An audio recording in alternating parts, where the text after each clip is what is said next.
Good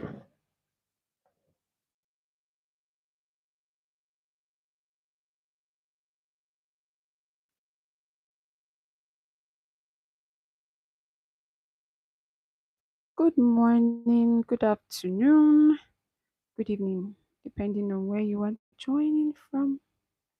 You're welcome to episode 20 of the Monday Night Live sessions. I know it's been a while I've been online. Um, yeah, apologies. A lot has been happening.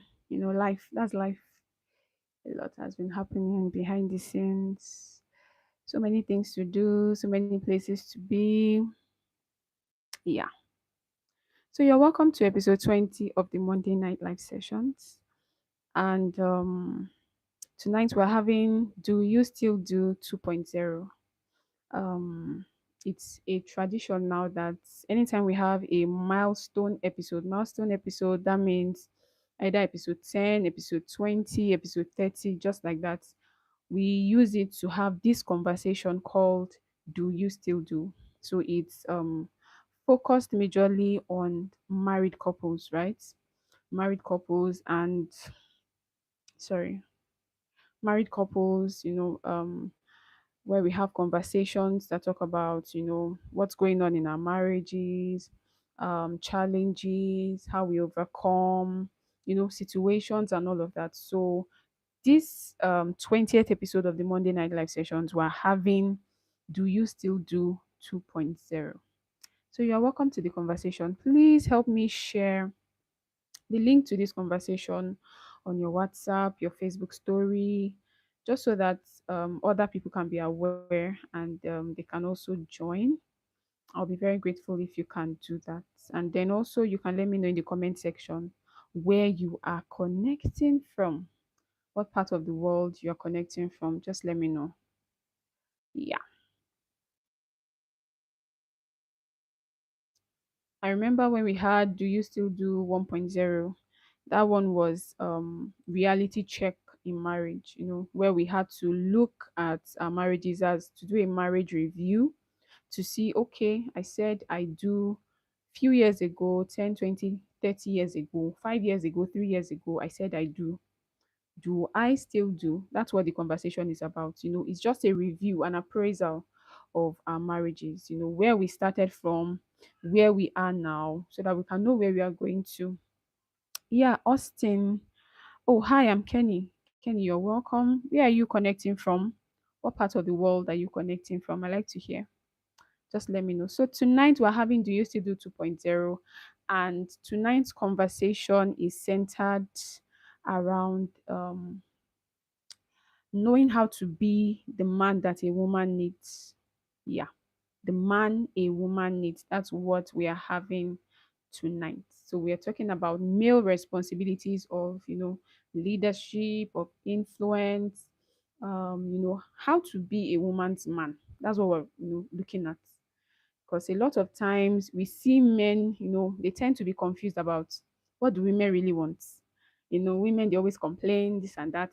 We want, and it's like there's this mystery around women are so difficult to understand. Women are so difficult. I cannot understand women. I saw this image one time of a man that had this big book, and the title of the book was How to Understand a Woman, Volume 1. There's this idea that, women are very mysterious. You can't understand a woman. So we want to do some kind of demystification tonight. Let's talk about the things that a woman expects from her man, right? So we want to look into that. Yeah, Clay, you're welcome. Thank you for joining this live. Please help me share the link so that other people can be part of this conversation. And also, if you haven't subscribed to this channel, please do. I want to get to 1K subscribers very fast. Yeah, in case you're meeting me for the first time, my name is Sophia Kingsley, and I enjoy having conversations here, that border around topics that are faith based. We talk about faith, we talk about relationships, we talk about personal growth, we talk about ministry. So, if these are the kinds of topics that interest you, just be sure to hit that subscribe button so that you can always be notified whenever I'm going live or when I post a video. Welcome to the community. Yeah.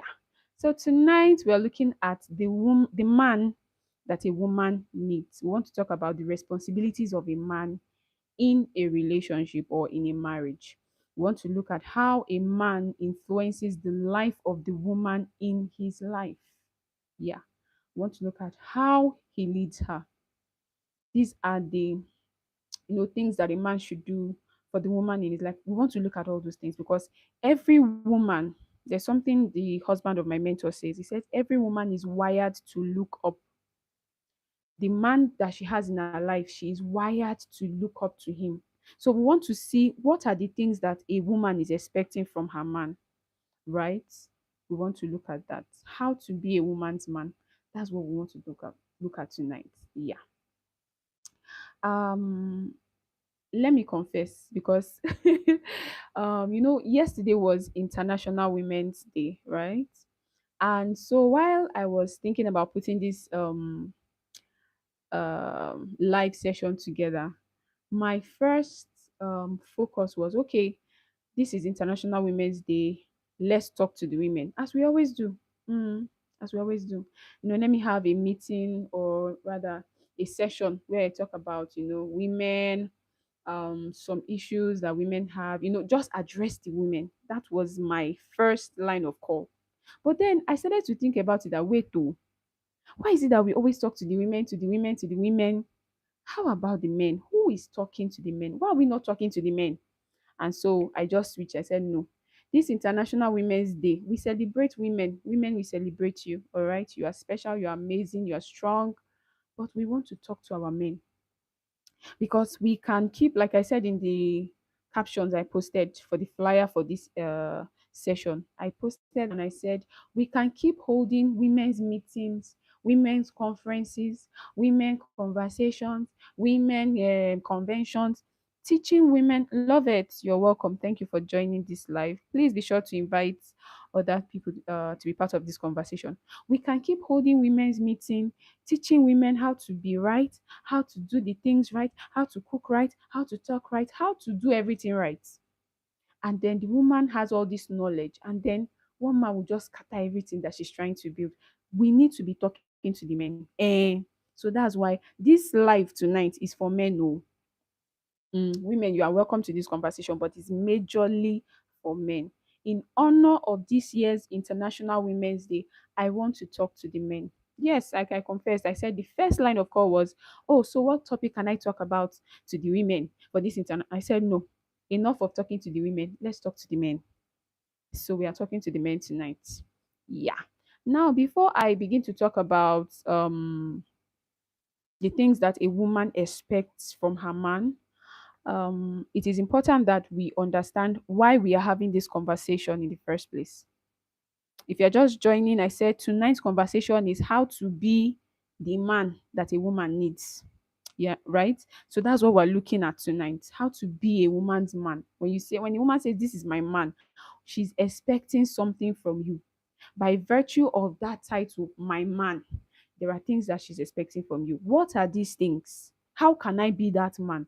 That's what we're looking. That's the conversation for tonight. So it's majorly for men. But then I want us to walk through why we are having this conversation in the first place. Why am I talking to men?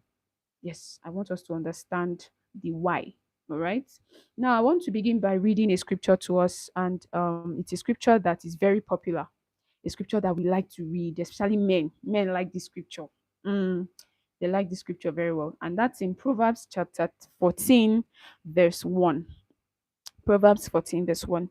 It says, every wise woman builds her house. You see why I said that it's men that like this scripture, because anything that has to do with talk to the women, men will be happy. Right? So this scripture, it looks like it is being it's addressed or rather addressing women and saying, women, you have to be wise to build. So every wise woman builds her house. And by reason of this scripture that I just read, Proverbs 14:1, King James Version, by reason of this scripture, we have interpreted it to mean that, the building of a home or the building of a marriage is entirely up to the woman. The outcome of the home, the outcome of the marriage, the outcome of the family. Because of this scripture, every wise woman builds a house. Because of this scripture, we have interpreted home building or nurturing your marriage, building your marriage. We have interpreted it to mean that, it is the woman's responsibility to build the home. We even preach it in church. If the home is good, it's the woman. If the home is bad, it's the woman. So God forbid that a marriage crashes. Everybody is looking at the woman. Oh, what is it that she did not do right? You see that? What is that thing that she did not do? Is it that she was not enough? Even the woman herself will be questioning herself. Is it that I wasn't doing things right? Everybody is quick to look at the woman. There are no children in the family. Everybody's looking at the woman. A family or a marriage is somehow, everybody's looking at the woman. Why? Because every wise woman builds her house. Is the scripture that we have interpreted to mean that it is a woman's sole duty to build her home, to build her marriage, to build her family. So whatever the outcome, it is the woman's fault. If the marriage is not going well, it's the woman's fault, right? But the thing that I want us to understand tonight is that marriage is not, or let me put it this way: a marriage should not and does not mean more to a woman than to a man. Please let me take that again. Marriage more to a woman than to a man. Marriage should mean, it should be important to both parties. Because what we are seeing these days is that, it's like marriage is more important to women than men. That's the idea. And that's why people, are very quick to say, oh, whatever the outcome of the home, whatever the outcome of the marriage is the woman. No, marriage should mean, should be valued equally by both